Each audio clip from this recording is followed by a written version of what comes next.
Hello, good evening दोस्तों। जैसा कि आप लोगों ने देखा है कि हम लोग कंटिन्यू चैप्टर क्लास 11 का 11th के फिजिक्स कंटिन्यू मतलब स्टार्ट कर दिए हम लोगों ने। आज हमारा थर्ड चैप्टर है और हमने इससे पहले दो चैप्टर बना दिए, मतलब दो पार्ट बना दिए हैं इसके। अब आगे देखते हैं, आगे इसका पार्ट थर्ड देखते हैं। और उससे पहले एक इन्फॉर्मेशन दे दें कि देवेश सर ने अपनी क्लास बनाना स्टार्ट कर दी है। जल्दी हम उनको अपलोड कर देंगे। मैथ की क्लास आपको जल्दी से जल्दी मिलने लगेगी। चलो तो स्टार्ट करते हैं। हम लोगों ने क्या पढ़ा था? मापन। क्या पढ़ा था? मापन। तो मापन को हम, जैसा कि हम लोगों को पता है कि मापन हम लोग पढ़ रहे थे, उसमें हम लोगों ने मापन में कुछ इंस्ट्रूमेंट के बारे में पढ़ा था। हमने ये पढ़ा था कि देखो, पहले क्या पढ़ा था कि हम लोगों ने कुछ लेजर के बारे में पढ़ा, रेडार के बारे में पढ़ा था। उससे पहले मैं आपको बता दूं कि मेरा नाम गोविंद चौरसिया है। तो मैं आपको पढ़ा रहा हूँ फिजिक्स। चलो आगे देखते हैं। लेजर के बारे में हमने पढ़ लिया था, सोनार के बारे में पढ़ लिया था, साथ में इसका वीडियो भी देख लिया था। रेडार के बारे में पढ़ लिया था। भौतिक राशियाँ पढ़ ली थी, दो प्रकार की होती हैं, मूल राशि और व्युत्पन्न राशियाँ। ठीक है। अब उसके बाद हम लास्ट टॉपिक हमारा हम लोगों ने पढ़ रखा था, वो हमारा क्या था?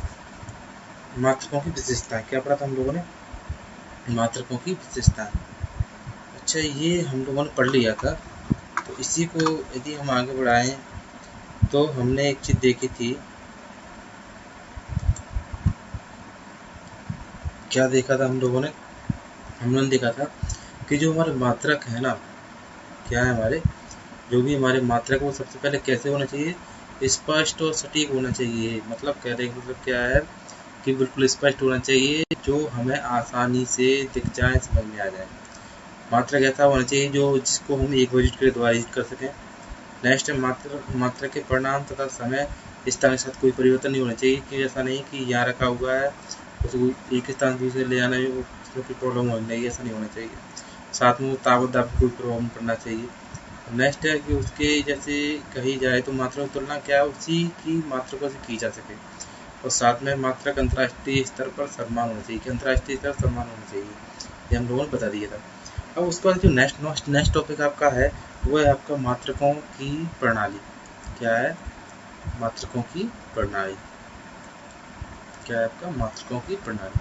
उससे पहले यदि हम बात करें तो मात्रक आपके दो प्रकार के होते हैं। अभी हमने राशियाँ पढ़ी थी, मात्रक होते हैं। एक होती है हमारी मूल मात्रक। मूल, एक मिनट को पेन बदले।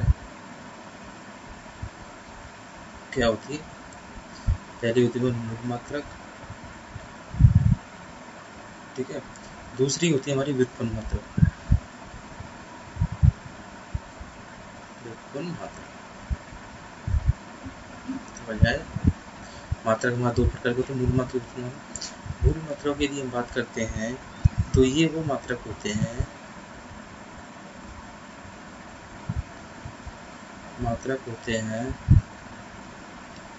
जो किसी भी राशि पर निर्भर नहीं करते। निर्भर नहीं करते। समझ में आई? जैसे आपकी लंबाई, लेंथ, ठीक है, मास, ठीक है। यदि व्युत्पन्न मात्रक की बात करें तो व्युत्पन्न मात्रक वो मात्रक होते हैं जो मूल मात्रकों पर निर्भर होते हैं।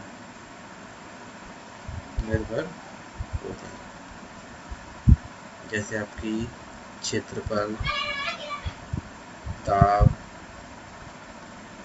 बल आदि। ये हम लोगों ने भी इससे पहले क्या पढ़ा था? मूल राशि पढ़ी थी। क्या पढ़ी थी? मूल राशि और व्युत्पन्न राशि। ऐसे ही हमारे मात्रक के बारे में पढ़ा। मात्रक क्या होता है एक बार और बता दें।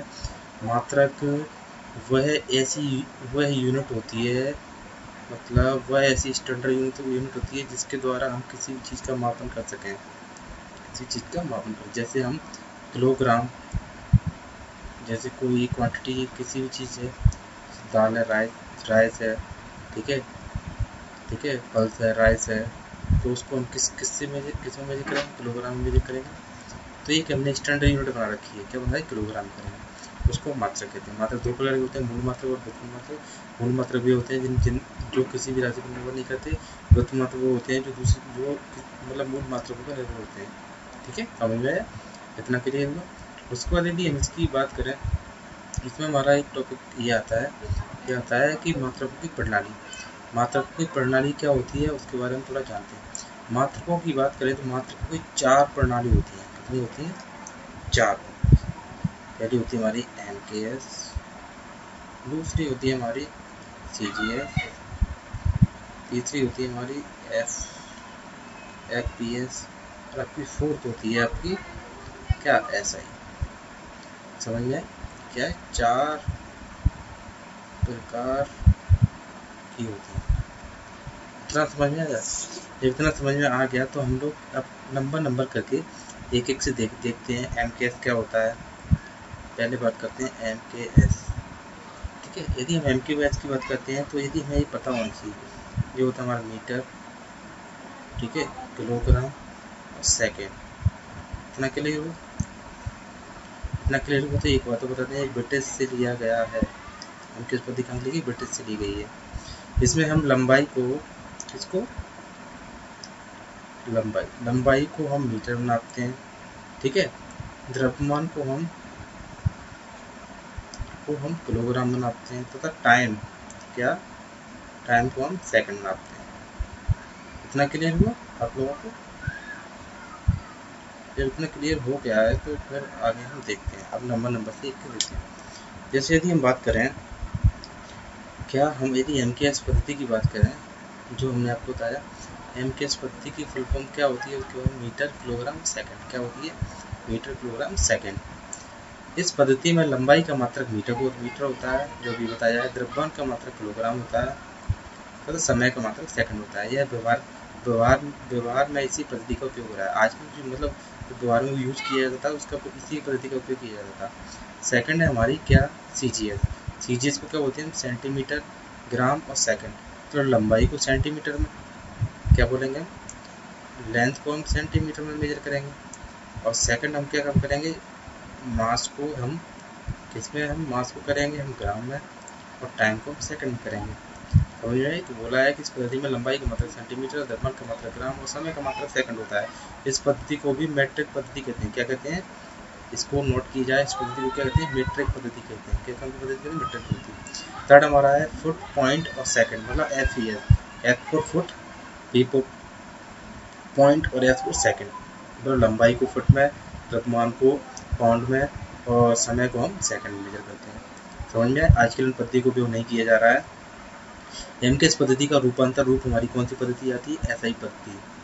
ये किसका रूपांतर होती है? MKS पद्धति का। समझ में? इसको हम स्टैंडर्ड यूनिट बोलते हैं।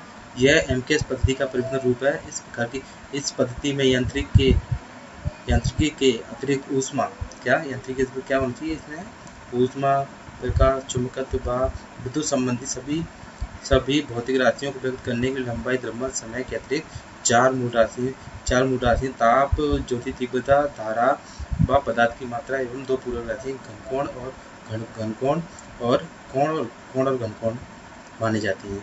इस प्रकार अंतर्राष्ट्रीय मानक पद्धति में कुल 7 राशियां, 2 व्युत्पन्न राशि होती है। ये हमने बता दिया पहले आपको। अब बात करते हैं आगे। देखो कुछ इसमें स्पेशल बताते हैं। जैसे पूरी दुनिया में एक ही क्वांटिटी के मेजरमेंट के लिए अलग अलग यूनिट प्रचलित है। जैसे हमने बात की M4 मास किस में मेजर करते हैं? किलोग्राम में भी करते हैं, पाउंड में भी करते हैं, और टन और आउंस में भी करते हैं। ठीक है, length metre, centimetre, inch, yard, mile और फुट, और time second, minute, hour, day और ईयर। उसके बाद बात करते हैं MKS पद्धति। अभी हमने इसके बारे में बात कर ली है। MKS पद्धति की क्या है? Metre, M4 metre, K4 kilogram और S फॉर सेकंड। ठीक है, मीटर लेंथ में, मास किलोग्राम में, और टाइम सेकंड में मेजर करते हैं। समझ में आई? ये आप लोगों को क्लियर हुआ? चलो, उसके बाद हम देखते हैं, यदि हम आगे बात करते हैं तो यूनिट को डिफाइन करने की आवश्यकता क्यों है। सबसे पहले यही बात करना पड़ेगी, यूनिट को हमें डिफाइन करने की आवश्यकता क्यों पड़ी, क्यों हमने यूनिट को डिफाइन किया। तो उसके लिए एक बढ़िया एग्जांपल है, यहाँ देखो। जैसे आप लोग देखो, हमारे पास एक ब्रेंच है, क्या है, एक ब्रेंच है, उस पर एक बुक रखी है। आप देखो इस ब्रेंच को हम छोटे तराजू में नहीं तोल सकते ना, बड़ा तराजू चाहिए ना। ऐसी बुक है, बुक को तो हम छोटे तराजू में तोल सकते हैं ना। मतलब कहने का मतलब ये सबकी आपने देखा है, सबके मात्रा अलग अलग होती है। और एक अच्छी देखो, इसको हम किस में मेजर करेंगे, किलोग्राम में, है ना। वजन को किस में करें, किलोग्राम। यदि हम इस रोड की बात कर रहे हैं तो इस रोड की लंबाई यहाँ से यहाँ तक है, तो आप इसको किलोग्राम में मेजर कर सकते हो नहीं ना। किसमें करोगे, लेंथ में करोगे। लेंथ को किसमें करोगे, मीटर में करोगे, मीटर या किलोमीटर में, इसमें ही करोगे कि नहीं करोगे। चलो आगे देखो,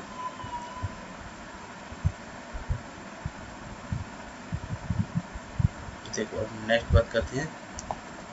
नेक्स्ट देखा कि किसी भी क्वांटिटी के मेजरमेंट के लिए दो भाग होते हैं। क्या होते हैं, दो भाग होते हैं।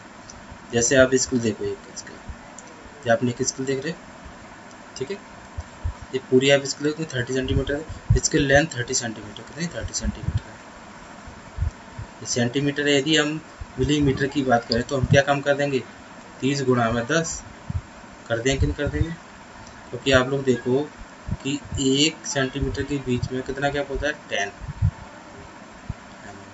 तो हमारी क्या है, दो भाग मिल गए हमें। एक तो हो गया 30 सेंटीमीटर, दूसरा क्या होगा 300 मिलीमीटर। कितने भाग होते हैं हमारे, दो भाग होते हैं। समझ में आई। उसके बाद नेक्स्ट देखते हैं हम लोग। देखो नेक्स्ट यदि हम बात करते हैं, हम किलोग्राम की बात करते हैं। किसकी बात करते हैं हम, किलोग्राम की बात करते हैं। ये हमारा किलोग्राम, यह द्रव्यमान की यूनिट है। किसकी है, मास, बताया था। मास की यूनिट क्या है हमारी, किलोग्राम है। किलोग्राम यूनिट को पहले हम क्या, प्लेटिनम और इरेडियम, किससे, प्लेटिनम प्लस इरेडियम के 1 किलो में धातु द्वारा परिभाषित करते हैं। मतलब 1 किलो में धातु मतलब क्या होता है, इसके 1 किलो दोनों को मिलाकर 1 किलो कर हमें क्या बन जाता है, एक हमारा 1 किलोग्राम का वाट बन जाता है। इसको हम स्टैंडर्ड वाट कहते हैं, समझ गए। ये हमारा स्टैंडर्ड वाट है, इसको हम किलोग्राम कहते हैं। उसके बाद मीटर की बात करते हैं। किसकी बात करते हैं, मीटर की बात करते हैं। मीटर की यदि हम बात करते हैं तो मीटर क्या है, लंबाई है। लंबाई का मात्रक है। किसका मात्रक है, लंबाई का मात्रक है। प्रकाश की गति सभी के लिए हर जगह कांस्टेंट वेरिएबल है, मतलब हर जगह अलग अलग है। कहने का मतलब क्या है, हर जगह अलग अलग है। ये एक फंडामेंटल नेचुरल कांस्टेंट है। ये क्या है, ये सत्य है कि ये क्या है कि हर जगह अलग अलग है। जैसे यदि हम बात करें तो प्रकाश की जो, यदि वैक्यूम की बात करें ना, किसकी, वैक्यूम मतलब होता है निर्वात। क्या होता है, निर्वात। निर्वात की बात करें तो निर्वात में प्रकाश 1 मिनट 1 सेकंड के इतने भी हिस्से चल जाए तो उसको हम क्या बोलते हैं, मीटर बोलते हैं। क्या बोलते हैं, एक मीटर बोलते हैं। 1/1/2/9979245 इसको क्या बोलते हैं, 1 मीटर बोलते हैं। ठीक है, अब आगे देखते हैं। यदि हम आगे और बात करते हैं, हम किसकी, सेकंड की बात करते हैं। किसकी बात करते हैं हम, सेकंड की बात। तो सेकंड क्या है, हमारा टाइम की यूनिट है। किसकी है, टाइम की यूनिट है, जो दिख भी रहा है घड़ी आपको। ठीक है, ग्राउंड स्टेट के दो हाइपर फाइन लेवल के बीच ट्रांजिशन के कारण सीजीएम, क्या है, सीजीएम 133 के परमाणु की कई तरंग दैर्घ्य की इलेक्ट्रोमैग्नेटिक रेडिएशन का उत्सर्जन करती है।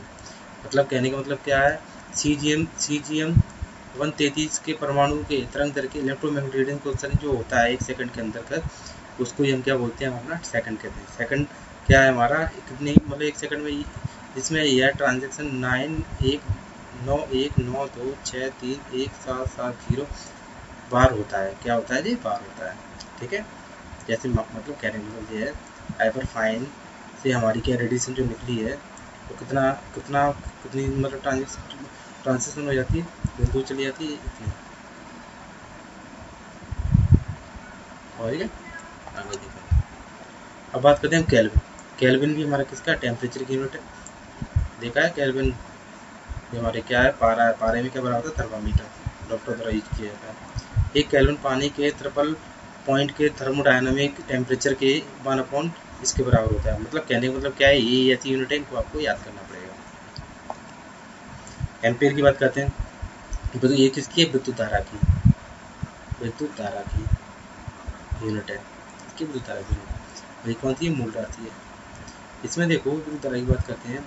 1 एम्पियर विद्युत धारा की वह यूनिट है जिसमें यूनिट चार्ज किसी दिए गए बिंदु से प्रति सेकंड होकर हो जाता है। मतलब ये यहाँ इस बिंदु से लेकर यहाँ से यहाँ तक भी जो 1 सेकंड के अंदर जितनी हमारी क्या गुजर रही है, विद्युत धारा गुजर रही है, उसको हम क्या बोलते हैं, एम्पियर बोलते हैं। इसको क्या बोलते हैं, Q/T। मतलब कितनी विद्युत धारा निकली, टाइम पर घंटा मतलब 1 सेकंड का। समझे। अभी हम जहाँ कूलाम को फिक्स न्यूमेरिकल वैल्यू E बराबर क्या होता है, कूलाम की बात करें तो 1.602 176,634 मल्टीप्लाई 10⁻90 कूलाम से परिभाषित किया गया है। यदि हम आगे कैंडला की बात करें, किसकी बात करें, कैंडला की, तो यहाँ देखें कैंडला। कैंडला किसका होता है, ज्योति तीव्रता का। कैंडला किसकी यूनिट है, ज्योति तीव्रता की। ठीक है, किसकी यूनिट है, ज्योति तीव्रता की। यदि हम बात करें इसे 1/60,000 मीटर स्क्वायर सरफेस एरिया के ब्लैक बॉडी, किसी काली बॉडी के ल्यूमिनस इंटेंसिटी परिभाषित किया जाता है। मतलब कहने मतलब ल्यूमिनस इंटेंसिटी मतलब क्या है, ल्यूमिनस मतलब होता है कि लुमिनस और नॉन लुमिनस दो चीज़ें होती हैं। क्या होती है, लुमिनस और नॉन लुमिनस। लुमिनस मतलब क्या होता है, वो वस्तु जिसका खुद का प्रकाश होता है। नॉन लुमिनस क्या होता है, जिसका प्रकाश नहीं होता। इसे परिभाषित किया जाता है। इसे फ्रीजिंग प्लेटिनम के तापमान से इसकी सतह लंबवत दिशा में इतनी हो जाती है, इतनी।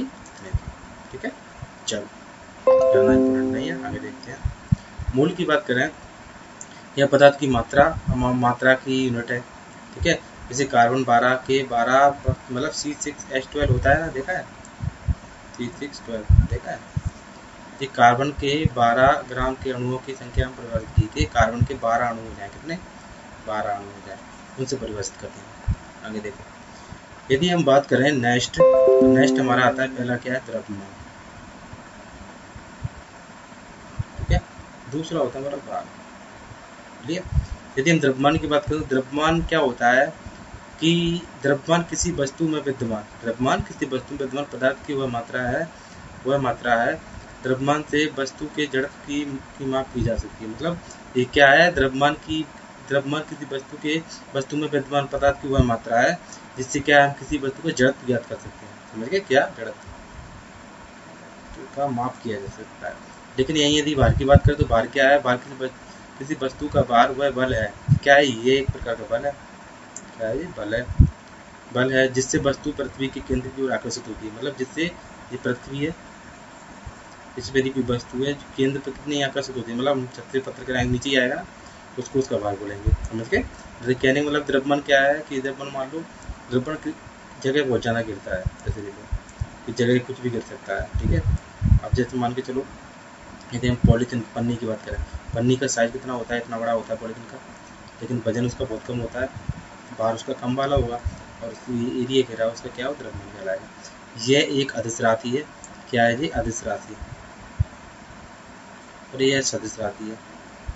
बोलोगे सर ये अदिश सदिश राशि क्या होती हैं, तो उसके लिए हम बताते हैं। अदिश राशि वो राशि होती है जिसके लिए किसी परिणाम की जरूरत होती है, दिशा की नहीं, वह अदिश राशि कहलाती है।